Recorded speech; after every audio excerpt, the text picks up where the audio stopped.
Hi, I'm Alex Murray Leslie, I'm Melissa Logan. and we're from Chicks on Speed. And Chicks on Speed formed in Munich in 1997 behind the Fine Art Academy where we were studying at the time. And we used to do a legal bar there called Seppi Bar.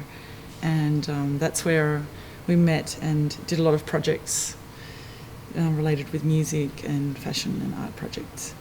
Right from the beginning, we were working with a lot of people, and there was also a lot of separation in the art academy of the classes, what class one worked in, what genre, and a lot of what was being organized was also very fixated in this grouping of people, and to break away from that, we set up exhibitions and performances, and also set up some tours, and then very soon, though, we became very music oriented because the art stuff was really slow, and also the environment, the gallery environment, we found really confining.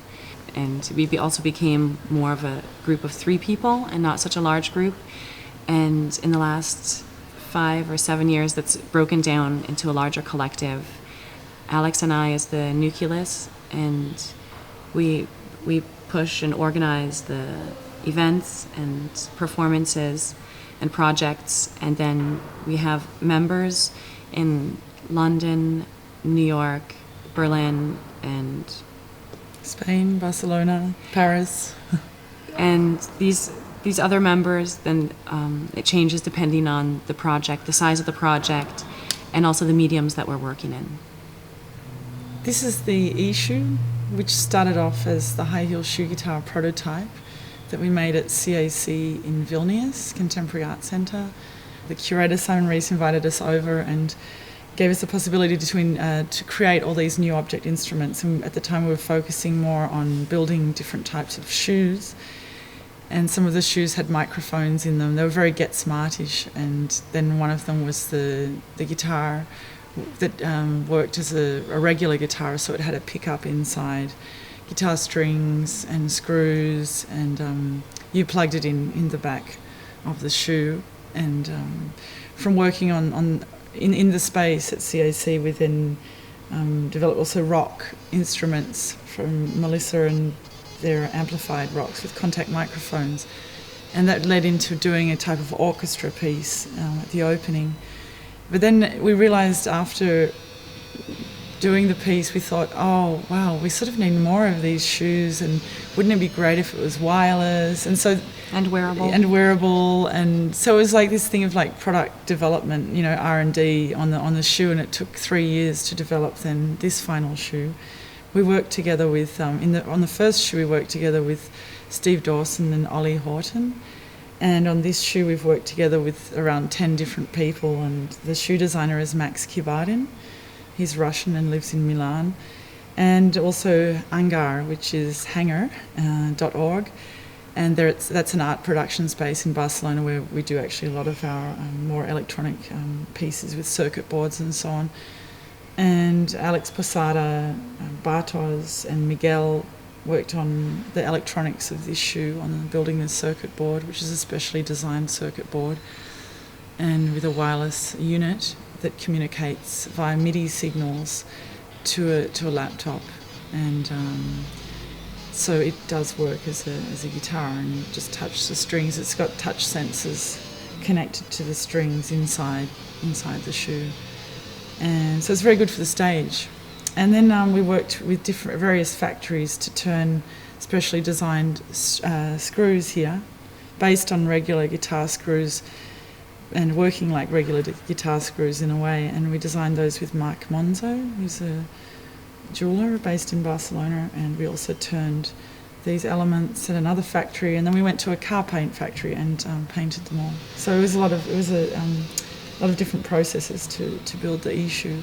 And the idea is it's a bit of that thing of like, don't art, fashion, music. It's transcending art, transcending fashion, and transcending music, and using technology as glue in a way to do that. The cigar box was actually the first instrument that we made, I think, about 8 or 10 years ago.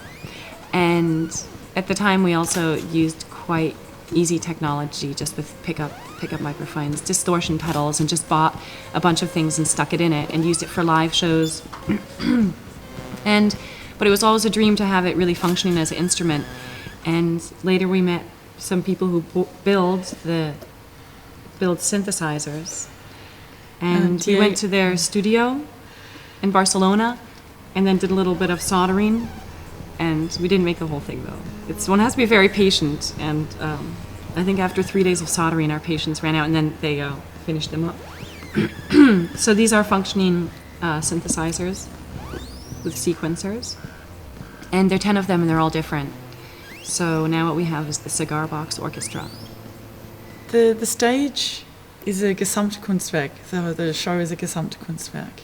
So it's the interrelationship between music, fashion, and art on a sculptural stage. Well, we have moving elements. For example, The Beat is Happening, which is quite a graphic piece here, a screen print mixed with painting, and it's also a song. And the elements, the graphic elements, they are made out of actually a speaker system, which has been abstracted, and it has become a pattern. And the pattern has moved into the weaving, the loom, which is inside the stage.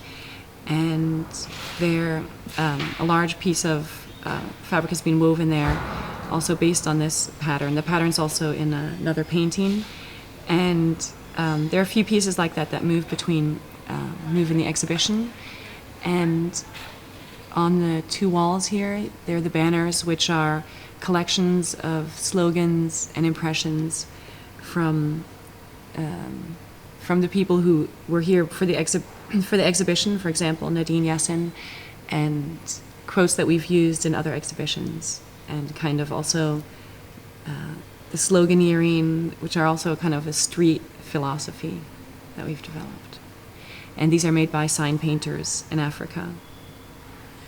The theremin tapestry is an instrument based on the original theremin made by Lev Theremin in Russia at the Theremin Institute.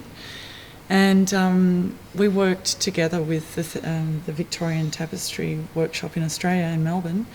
And the piece was actually originally made for our exhibition there called Viva la Craft.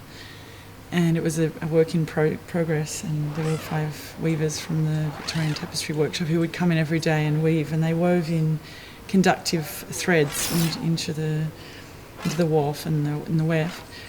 And then we had 4 conductive threads woven in, and they were connected to the theremin hardware back in Barcelona with Alex Posada. And then we programmed. It's a similar thing. It's sending. It's similar in the way that it's sending MIDI signals to a computer. So all the sounds are stored in Ableton Live on a laptop.